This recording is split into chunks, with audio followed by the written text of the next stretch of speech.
ಸಾಮಾಜಿಕ ಜಾಲತಾಣದಲ್ಲಿ ಹರಿದಾಡಿದ ಸನ್ನಿವೇಶವೊಂದು ಅದರ ಬಗ್ಗೆ ಯೋಚಿಸುವಂತೆ ಮಾಡಿದೆ. ಸ್ಟ್ಯಾಂಡಪ್ ಕಾಮಿಡಿ ಹೆಸರಿನಲ್ಲಿ ಮನೋರಂಜನೆ ನೀಡುವ ಮಹನೀಯರೊಬ್ಬರು ನಮ್ಮ ಆಟೋ ಚಾಲಕರ ಬಗ್ಗೆ ಬಹಳ ಕೇವಲವಾಗಿ ಮಾತನಾಡಿದ್ದಾರೆ. ಅದು ನನ್ನ ಮನಸ್ಸನ್ನು ಕದಲಿಸಿದೆ.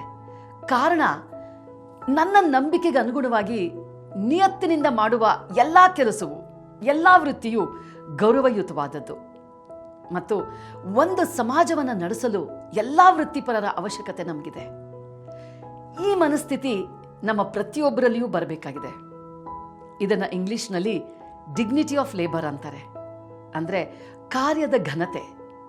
ಎಲ್ಲ ಕೆಲಸಗಳು ಸಮಾನವಾಗಿ ಮೌಲ್ಯಯುತವಾಗಿವೆ. ಹಾಗಾಗಿ ತಾರತಮ್ಯವಿಲ್ಲದೆ ಎಲ್ಲ ವೃತ್ತಿಗಳು ಗೌರವಿಸಲ್ಪಡಬೇಕು. ಜನರು ತಮ್ಮ ಕೆಲಸದ ಮೂಲಕ ತಮ್ಮ ಮಾನವೀಯತೆಯನ್ನು ಅನುಭವಿಸಲು ಸಾಧ್ಯವಾಗುತ್ತೆ.